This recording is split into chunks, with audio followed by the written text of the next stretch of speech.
Oh my god, where did my beard go? Did I misplace it? Yeah, it's not here. So, after a brief, a month hiatus, we're back to seeing movies again, unfortunately. Actually, before we get... That's a teaser to how the review's going to go. I suppose. I actually just got back from Scotland. I had a very nice time. I literally got back yesterday. So, I decided to, jump, feet first. Decided, nothing's out this week. Right back on that horse. Yeah, nothing's out this week. It was either this, Jersey Boys, or it was going to be Think Like a Man 2. I decided to try to go with the lesser of two evils, but then I remembered that this is a movie about the Four Seasons, Frankie Valli and the Four Seasons, and... Which was, painfully reminded of that as soon as the first number goes on, and I realized that we're not seeing Think Like a Man, and that we actually are seeing Jersey Boys. And I charitably described Frankie Valli's voice in my top 20 worst number one hit songs as him opening his mouth to release sonic terrors into our reality. And I'm going to be sitting through a biopic about him. But surely... But surely... Surely the person they're going to have singing this one can't be as, horrific.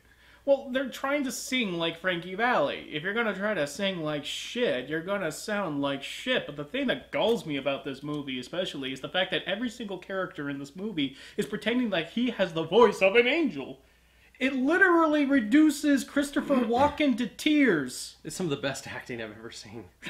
Like anyone who can cry from the beauty of Frankie Valli's voice. The thing is, you never see him in the same scene, though. It's just a pan on his face. I think that he was in another scene for that. They showed him something else. Oh, so basically, like... They said this is the part where... I think that was the part where his daughter dies. They just put that part a little earlier. It's like Christopher Walken, like, while he was filming, wasn't really listening to him, wasn't listening to Frankie Valli singing. He was actually watching, like, Schindler's List.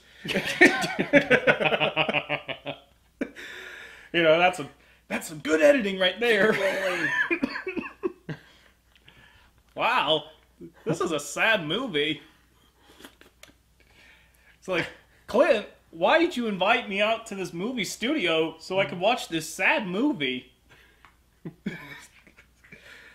So, yeah, thing one about this movie that's going to strike out at you is that Christopher Walken's in it. Barely, but he's in it. And so the movie comes grinding to a halt. It's Christopher Walken. What do you... Yeah. I mean, granted, it's not Christopher Walken being Christopher Walken from, like, say, like, the Country Bears or...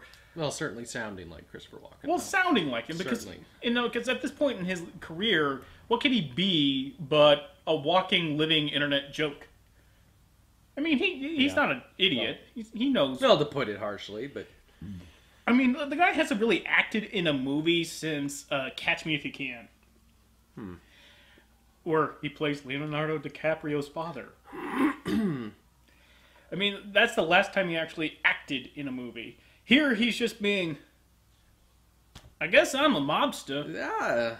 Got my Hugh Hefner robe and I like Frankie Valli's voice.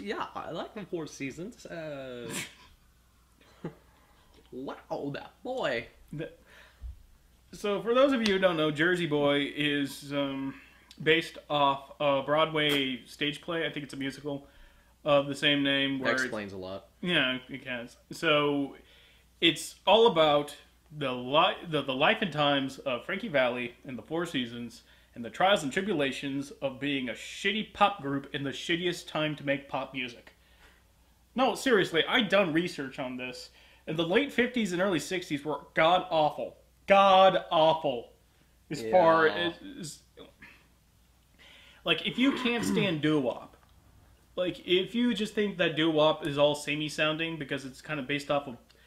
Barbershop Quartet? Well, not just Barbershop Quartet, but just, like, that whole, like, oh, girl, let me tell you how pretty you are. Yeah.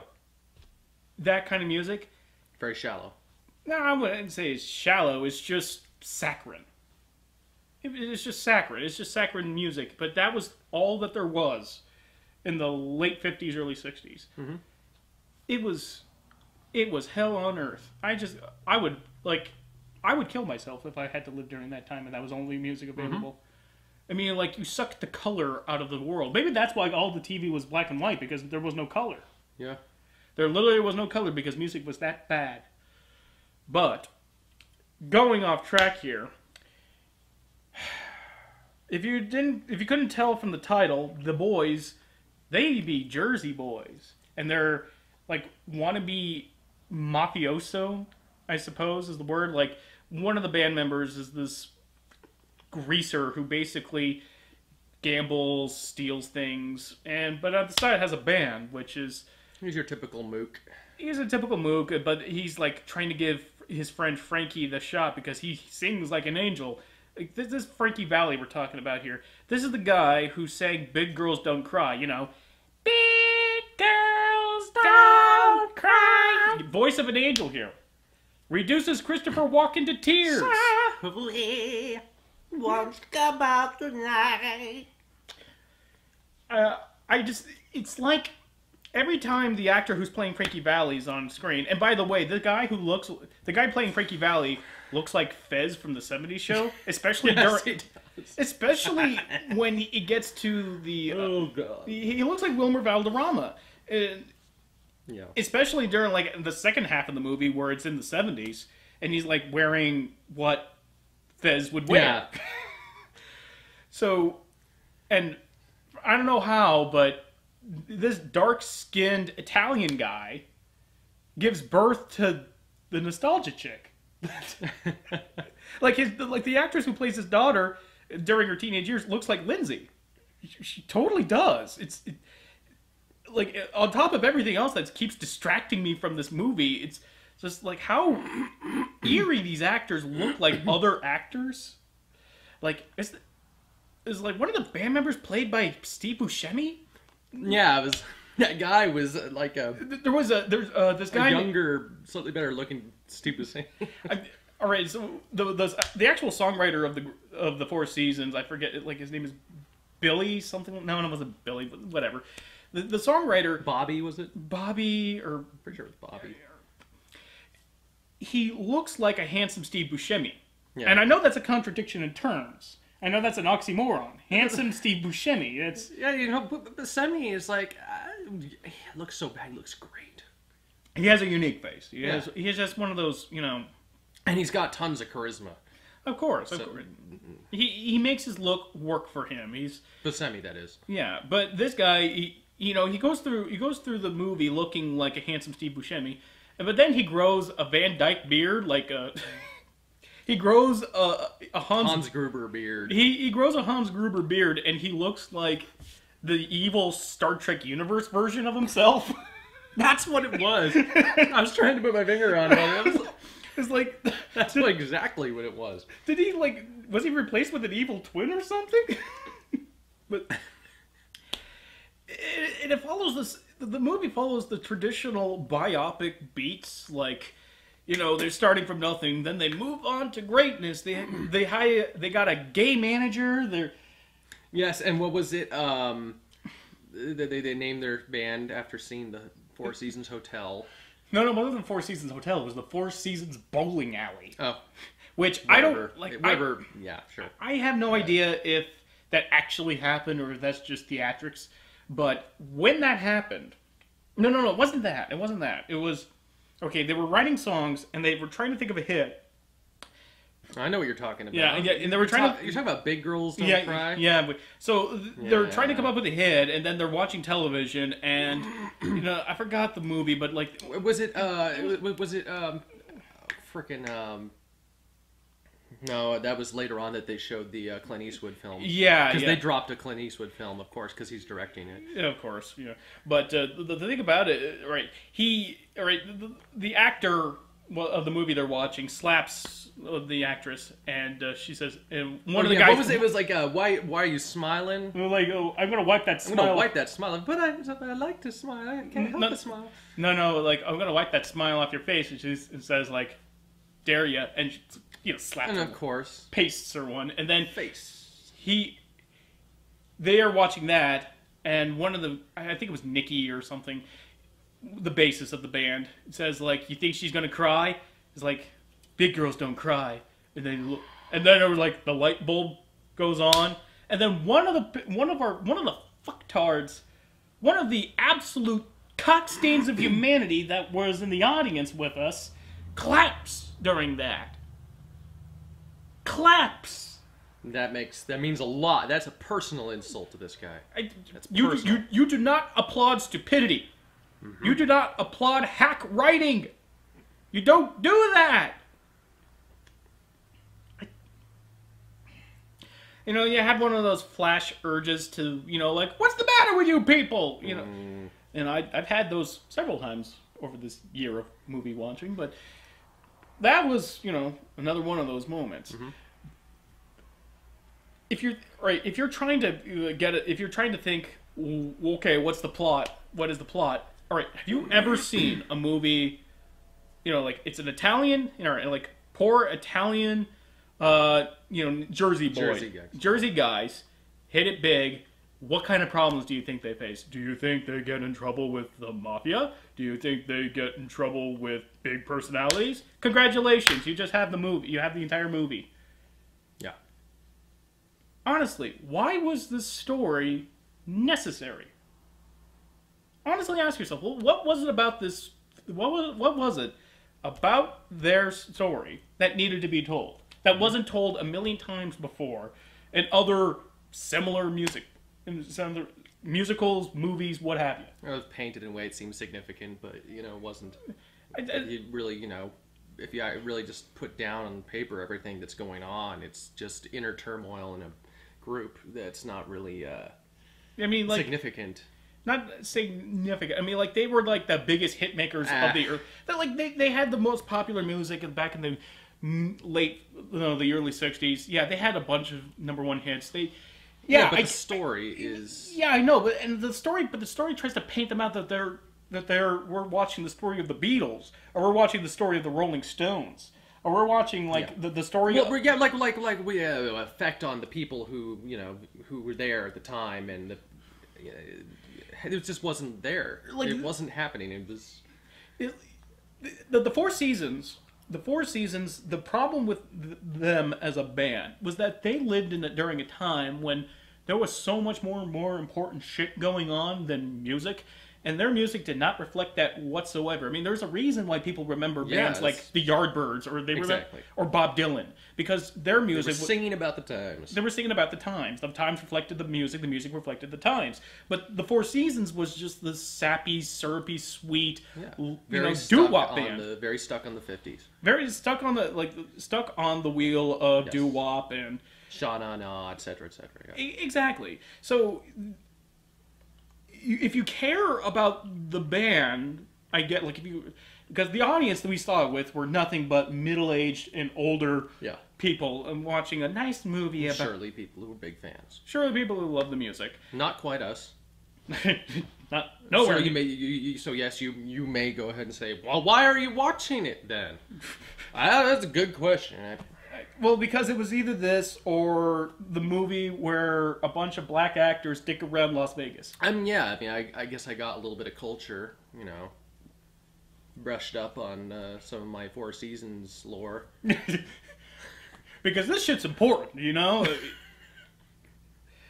I mean, this is like up there with Elvis. Shit, if I'm gonna sit through something and get nothing out of it, if I have to choose between absolutely nothing and at least now I can quote something. I can.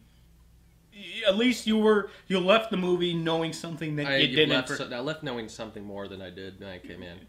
Which I guess Which I'll forget in about a week. But still, the movie cannot frame its own story and make you care about it. The actors certainly couldn't, because every actor in this movie is putting on this comically thick Italian accent. Yeah. I can't do it because I sound stupid, but how do you think they sound when they're basically... Accented by the Walken accent. I know, but when they're all talking like Big Tony from The Simpsons. Yeah. So right now I'm in clown shoes mode. It's like, okay, I can't take any of these actors seriously, and either they have no on-screen presence, or they have scenery chewing, kind of like stifling the laughter because everyone else in this theater loves this movie and we fucking hate it, or at least I fucking hate it. I think I hate this movie more than you do because I was bored stiff, but I don't think I had any real anger towards it. oh, I have anger towards it because of the music.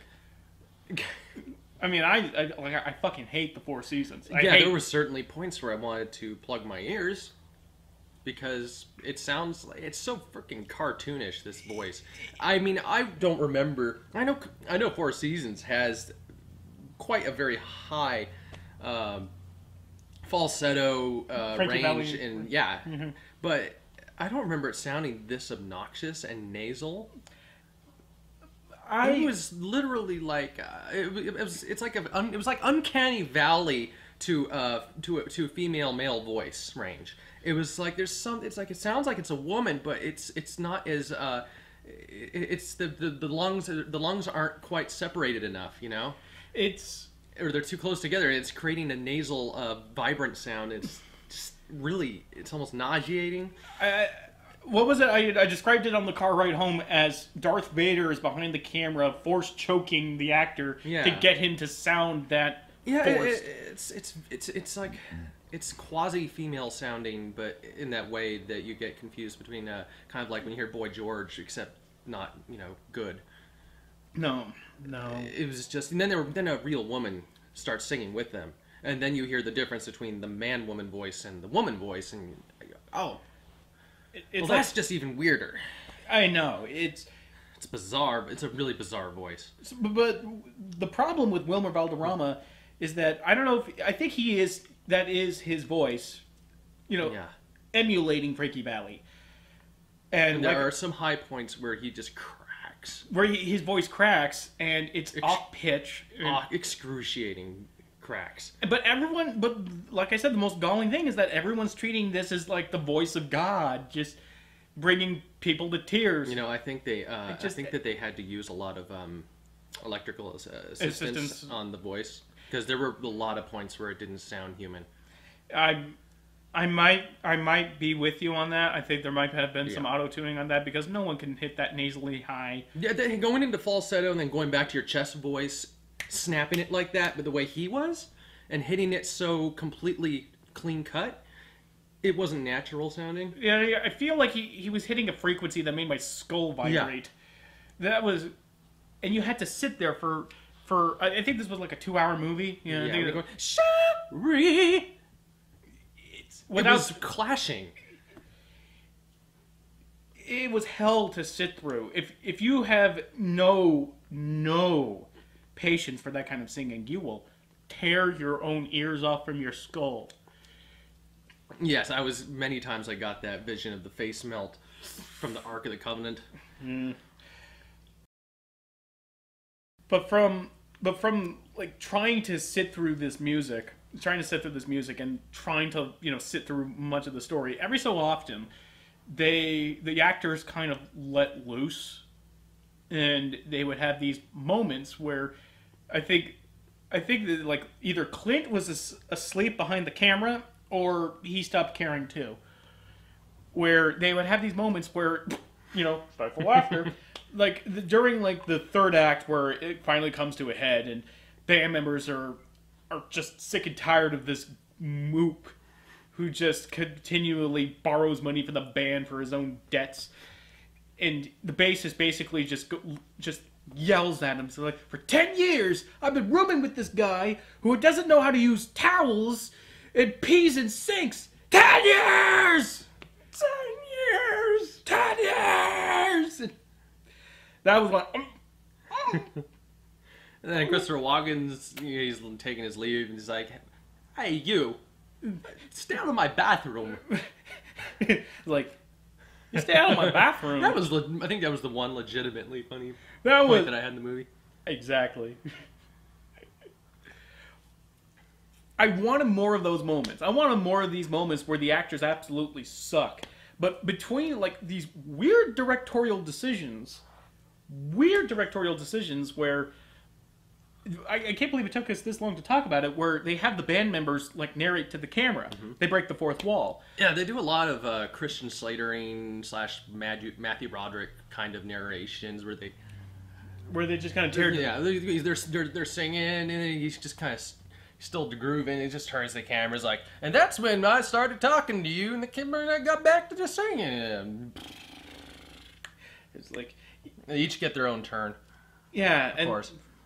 Except for Frankie Valli until the very end. Yeah, when he looks like freaking. Hold on, we'll get to that. Yeah. But the thing about that though is there's this one scene where Frankie Valli's daughter dies, off screen, by the way.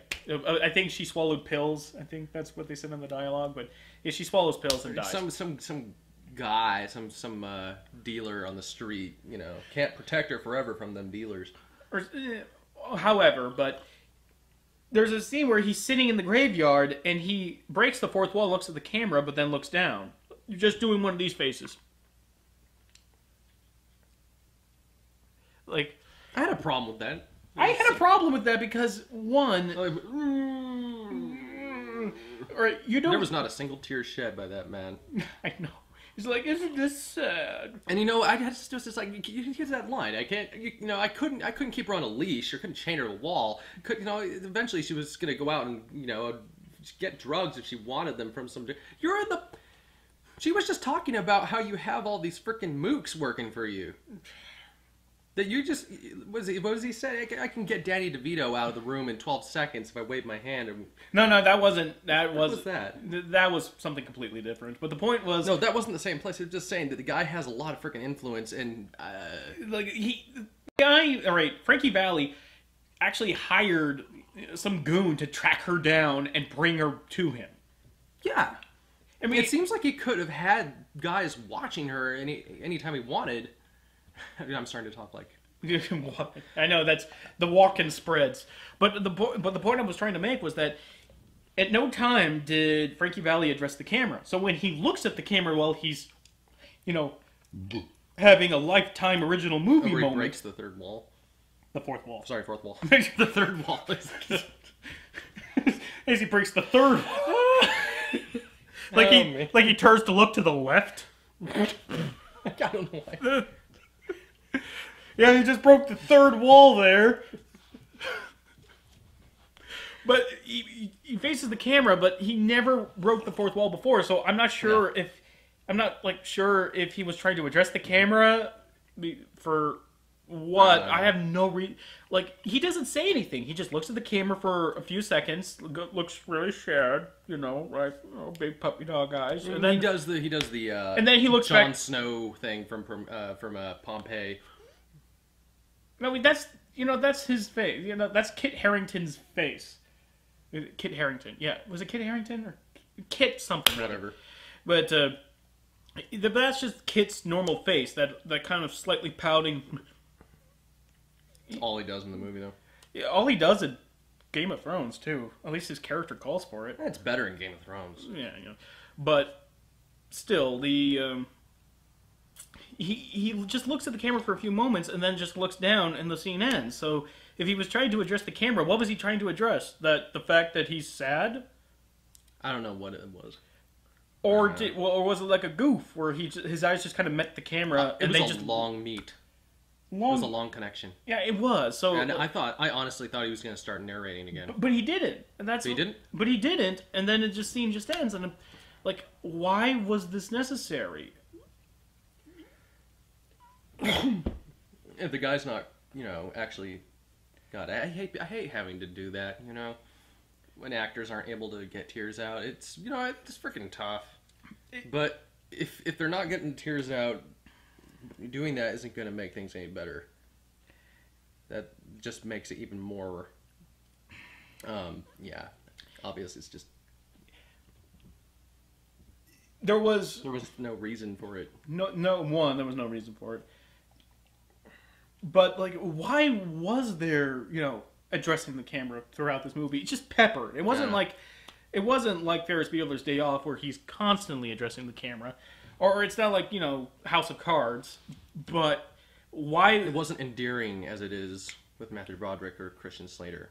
it wasn't nearly endearing. It wasn't endearing, and It just felt forced. Like we are acknowledging that this is a Broadway, and we're trying to throw some of that in there. we're trying to address the fact that this was used to be on a stage, and this works Yes. better on a stage, but doesn't work well in a film at all.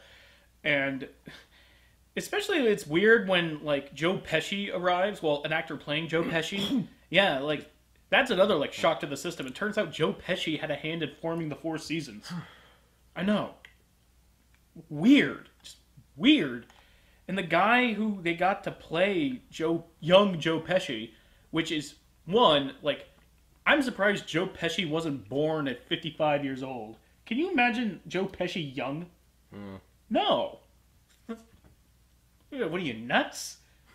Like, Joe Pesci has always been around since time immemorial. It's just that he finally got, like, he was in a movie once, and then, like, bam. He's always been the short little Italian dude with a big old Napoleon complex. I mean, that's kind of what made him him. So, like, when Joe Pesci arrives in the movie, barely, it's a different actor playing Joe Pesci, but when Joe Pesci arrives and they form the band, and he just kind of disappears from the story. Yeah. Like, there's so many characters in this movie that technically are important to the story, but the story doesn't like give any doesn't show why they're important. They're just told, we're kind of told they are important. Like Frankie Valli's first wife. Like, he meets her on a date, they get married, we don't see him for about 20-30 minutes of runtime, and then they're getting a divorce. Okay. And his girlfriend, I think he meets off screen, I think, because all of a sudden he has a girlfriend. And Yeah, we didn't even get to see the backstory on that. We didn't get anything on that. And suddenly Frankie Valli has a girlfriend, and she's just like there, sort of, for like a scene or two, and then she leaves. For a while. I think so. Like, he dated her, and then bam, they're boyfriend and girlfriend. Well, they have a but scene then where bam, she they're starts, not. where what was it? What's his freaking name? The ass hat. Oh, Let's let's but anyway, it's just the greaser, the one, the douchebag, the douchebag greaser the juice bag in the band. Yeah, the mook. He's they mentioned he's with a different kind of class of woman that he's used to. Hence, a woman who actually has, her own freaking.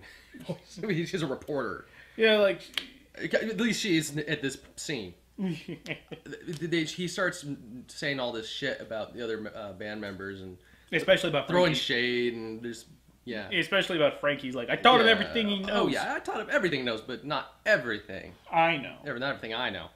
Which is and thinking, oh, so she's gonna go, gonna post something on that. He's gonna write something up. So no, it doesn't. She's not even a reporter anymore. No, it's like you were thinking that's going to lead to something, but It doesn't. Not really. It's just like pointless scene after pointless scene. Like, this movie does not know how to tell its story. Cannot get the audience to care, or at least couldn't get us to care. Yeah. I mean, if this movie could somehow pull me out of my own hatred of the Four Seasons as a musical group and get me to care about what's going on, then I would have no choice but to name it the best movie of the year, because it did the impossible. It got me to care about these people, but it didn't. It couldn't because I think they couldn't make this story interesting. Yeah. They just couldn't. It's a story, like I said, that you've heard a million times, better, and way, way, way better. And it just ends up being boring, annoying, with little specks of unintentionally funny moments and performances. And Christopher Walken, but I don't know, it's like seeing Christopher Walken here in this movie. He basically plays this mafioso that is close to some members of the band, and they call on him for favors every once in a while. Yeah. But like seeing him in this movie in this role, used the way he has, used the way he was, is... Why? He's not Christopher Walkening. He's just there as window dressing. I half expected him to kind of wander around the scene going like... He just does a lot of this. He looks at one guy, looks at the other guy. Are you guys done? No? Like, no. I'll just be here. I guess. And if you need some walking. You need some walking. And he's just looking off the camera. Like, Clint, you hired me for a reason. I can make this movie interesting. Or I could just stand over here and look at this plant. Yeah. I think it'd be more interesting than watching this movie. Yeah. It's like I said, what I was telling you on the drive here. It's like if you got Al Pacino to play Bernie in Weekend at Bernie's. That is a terrible use of your Al Pacino. Yeah, give him the role where he doesn't say a goddamn thing and he's just completely limp. Fuck this movie. Yeah. I mean, I'm not. I don't think the most passionate part of the movie was that. The funny part was it's the guy talking about the freaking hotel towels and the hotel cap off the toothbrush and peeing in the sink. Like there was an actual performance there, and it was over the top. That was the climax, though. That was the climax of the movie. Was about a guy who was annoyed by the fact that he had a bad roommate. Yeah. It's like It was like marital problems between the band members. The guy doesn't lay the seat down on the toilet for 10 years. 10 years! 10 years! I hate this movie. And it's a bad movie, but I don't think it will wind up being on my worst of list at the end of the year. Mm-hmm. But if it does, it's probably going to be number 10. It's going to be at the bottom side of the list. It's on the bottom side of the bad. It's just if it does make it, it'll be because it's so annoying. It's not the worst of the worst. I mean, yeah, not worst of the worst, but it's that classic argument of like what makes a bad movie a bad movie. Boredom is a big thing, but annoyance, I think, trumps them all. That is the absolute antithesis of enjoyment. Annoyance. I mean, you could have the... And when annoyance leads to anger, that's when you walk. Yeah. But we didn't. We didn't. It was just... Wasn't that bad. It wasn't that bad. It wasn't that bad of annoyance. Wasn't Neighbors bad. It wasn't Neighbors bad, yeah. It was just... It was just... The boredom kind of saved me from the annoyance. Like, I can't leave a theater for being boring. I mean, all I'm just kind of doing is sitting in a relatively comfortable seat looking at something that I don't particularly care for and I find dull. So I can do that for 2 hours. I've been on an airplane before. But when you're annoyed, you don't feel anything other than anger. And annoyed, and to me, that feels worse. It's when the annoyance doesn't stop that the anger starts to kick in. Yeah. I mean, you can put up with it for a while, but if it's just gonna, like Neighbors, if it's just gonna keep going and that's all they got, then I don't want to be there. Yeah, like if it was just a concert film of the Four Seasons music, I would have walked. Yeah. But it was kind of close. But yeah, I mean, it was plenty of head-splitting, singing from the guy playing Frankie Valli. Oh yeah, I was like, I just love that part where he's like, we're gonna double up Frankie Valli's voice. Oh god, and we're gonna blast it through the radio. Blast it through the radio. Why? Because fuck Bennett. That's why. Ah! Evangelion was great.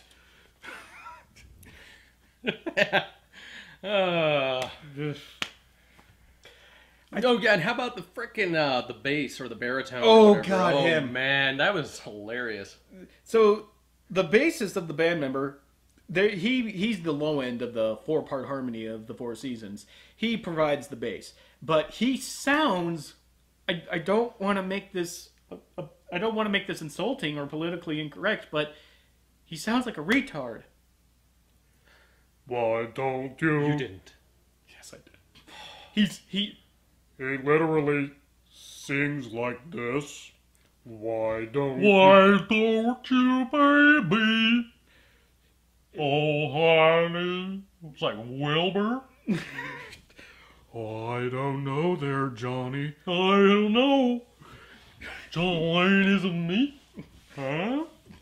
Like, I don't... The guy can't sing in a low register.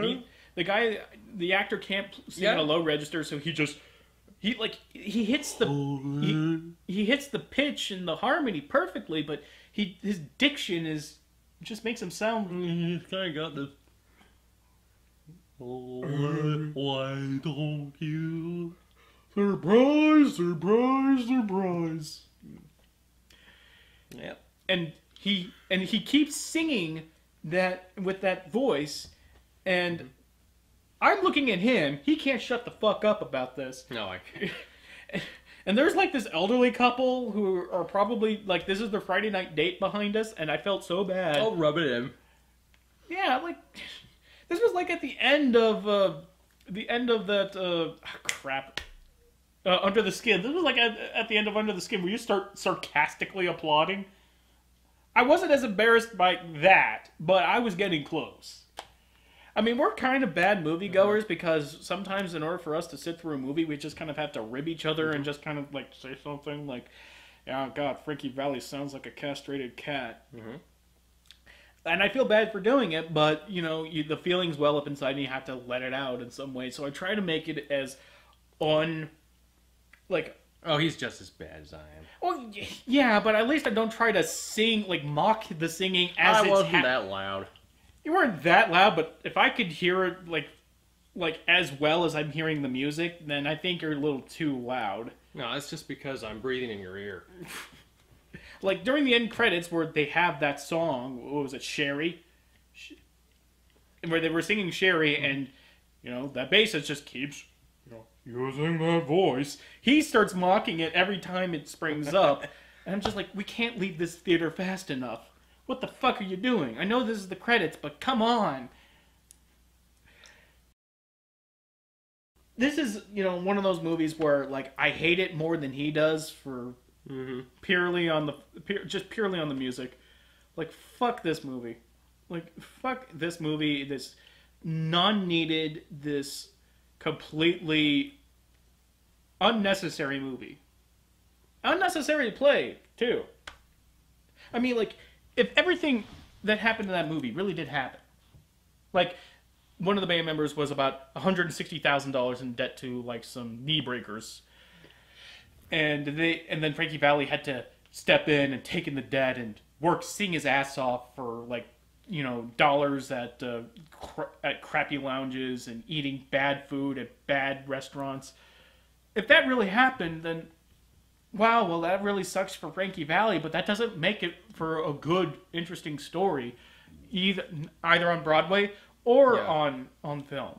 Because that shit just happens all the goddamn time. That's everybody's freaking story who's been in the business, pretty much. Exactly. Everybody's had to, Like, they've had to hustle their ass. They've had to, you know, deal with family problems. Getting old, getting gray, getting ripped off, underpaid. I mean, if they did a story about the Rolling Stones, that movie will be awesome because of all the, like, the drugs and all the debauchery.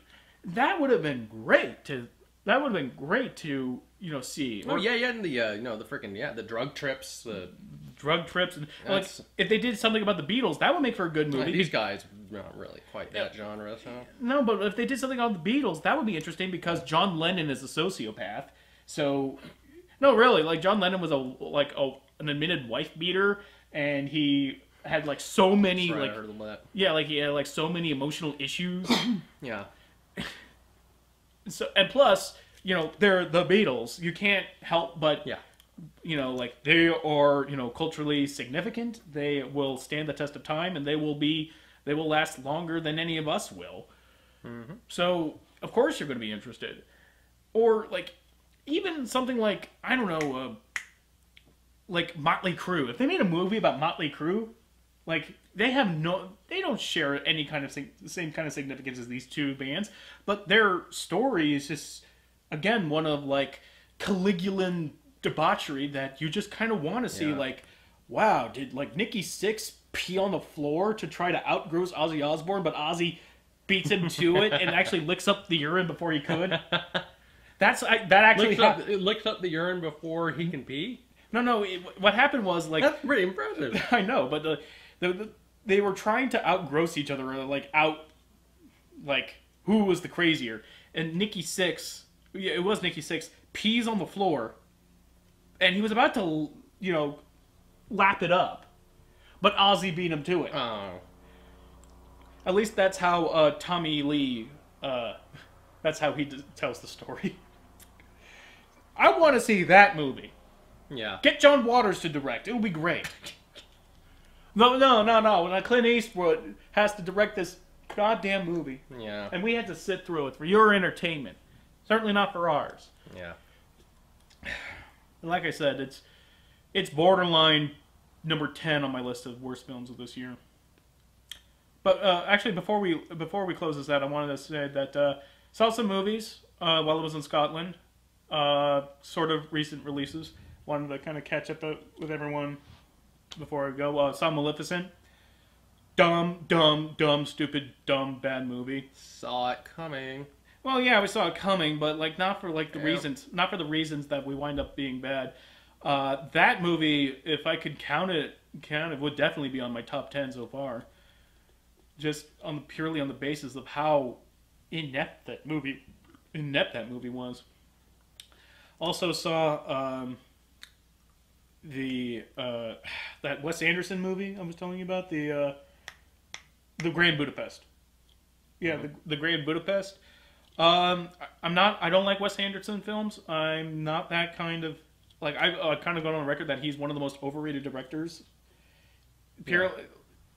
I get why he's he has so many accolades, because he's the only working American director that has such such a signature way of shooting a frame or shooting a scene, and the way he has his actors deliver his lines with the sort of like deadpan, lifeless.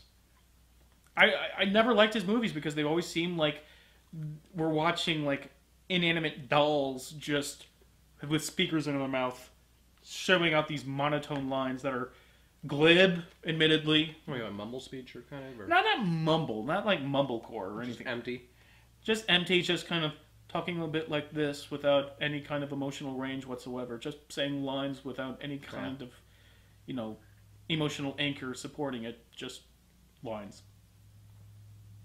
That kind of dull performance. But the Grand Budapest actually surprised me by how, one, it was kind of legitimately funny at points. And it was kind of sweet, like not like emotionally. Mm-hmm. Like Ray Fiennes, by the way, fuck you, Ray Fiennes. It's Ralph. Yeah. It's Ralph. It's Ralph Fiennes. Ralph Fiennes. Like, fuck you if you think I'm going to call you Rafe. Ralph. Own up to it, man. You're named Ralph. Anyway, but Ray Fiennes is, one, funny in this movie, and he is actually, I want to almost say like it's touching. His performance is kind of touching, especially at the end. If when it comes out on DVD, do go see it. It is it's Wes Anderson at his best, which is better than that sounds. If you're not for his style. And this is old news. I saw X-Men. Mm-hmm. Who hasn't at this point? I can tell you, this guy. I haven't seen it. I have not seen X-Men because... And that's too bad, because damn, that was good.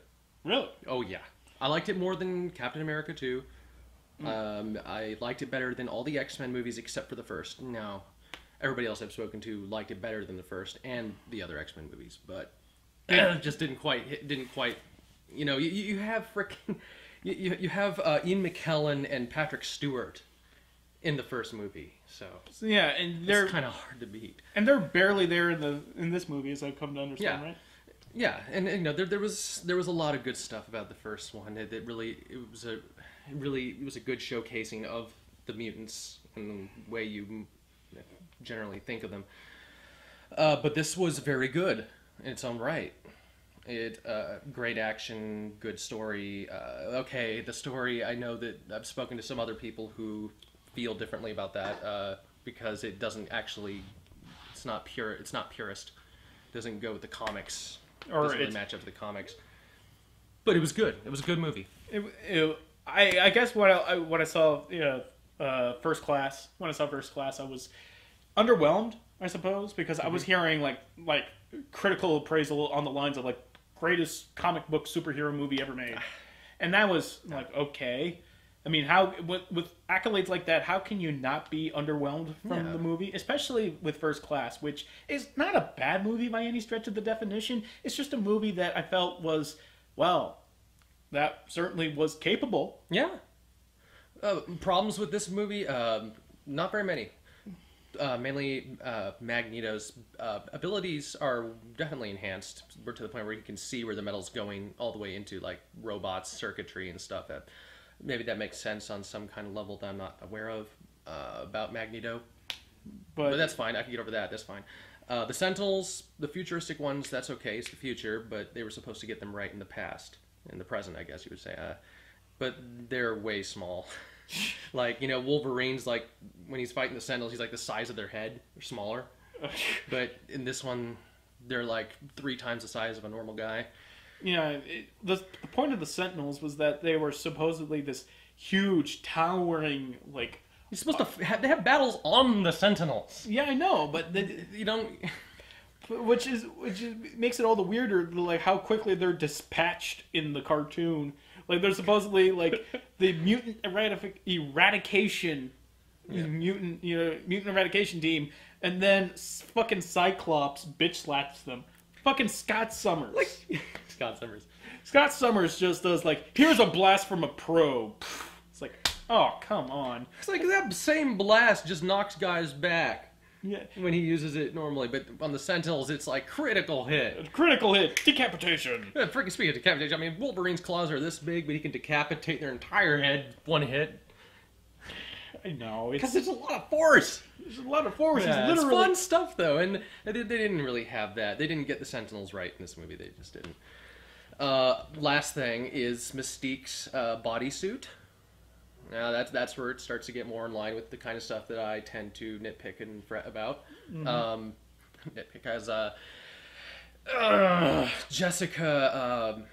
That was the first Mystique. Jessica, I forgot. The first one was Rebecca. Sorry, Rebecca, not Jessica. Rebecca. Yes. Yeah, Rebecca Romaine. Thank you. Yeah. Rebecca Romaine as Mystique was excellent. So was Jennifer Lawrence. But God, I kind of wish that they had painted her or something like that, because the suit... Wait a minute. Was it Rebecca Romaine or Charlize Theron? No, it was Rebecca. Yeah. Definitely Rebecca. I always get those two mixed up. It's the weirdest thing. Like pretty blonde actresses. I know, cheaper by the dozen in Hollywood, but still. But yeah, you can see like the cutoff of the suit at the neck, and you can see the sheen on the costume, but not on the face makeup. I mean, little things like that. It wouldn't have been so big a deal if they hadn't already done so well on both actresses with the body makeup. But I can understand not wanting to piss blue ink for a week. That kind of sucks. So health-wise, I guess that's all right. I know you don't want to do that, but on the other hand, like, you're not willing to do that for your craft. I mean, because I know I would. I'm not willing to do that, so that's why I'm not an actor. But oh, no problem. That's no problem for me. Oh yeah, no, sure, yeah. But like on one hand, like, yeah, that kind of sucks. I mean, it's like I do it anyway, I'm in this cover Blue Man group. Mm-hmm. I'm kidding. Please don't take me seriously on that. Like if you're listening to like the backstory of like the Borg Queen from Star Trek First Contact, and you hear about like how what was that story? I don't. The Borg Queen, like, she got blisters from the suit she was wearing, and the mirrored contact lenses she was wearing literally was like scarring her eye. Oh, from the rays of light that from the no. The contact lenses she was wearing were they were so uncomfortable they were actually scratching her cornea. Oh my god! She could only wear them for like 5 to 10 minutes at a time. Jeez. And the suit she was wearing like was giving her blisters, so. it was a hellacious shoot, but she soldiered through it because she's a professional. I did not know that. I know it was. But yeah, that's like why when you hear about stuff like this, you're kind of like, oh. Well, it's like you're not in pain. You're just pissing blue ink. Yeah, I mean, if it's not actually, really bad for your health. Like, God knows, I mean, for costuming, I do all kinds of terrifying things to myself. yeah. And then, like, you hear about, like, the Clockwork Orange story where, during that whole putting the needle in their eyes, those were actually in his eyes. Yeah, you could tell you can see the difference between Malcolm CG McDowell, like, almost went blind from that. Wow, really? Yeah, they were that uncomfortable in that. But he did it because, holy crap. Yeah. What a scene that makes, right? Yeah, you can hardly look at that scene. And then it also, hurts your eyes. Also because Stanley Kubrick is a goddamn asshole. Kubrick had no regard for his actors. Absolutely none. Ask any actor who ever worked with them because you have ready access to these guys. I'm sure Jack Nicholson's a 108 collect 1-800 collect call away, right? Yeah. If you ask him, they're like, "Oh yeah, total asshole." I think we're running on fumes at this point, so I think we're going to have to end it right here. Don't see Maleficent. We lasted this long. Yeah, I know. Don't see Maleficent. Do see X-Men. Don't see Jersey Boys. Till next time.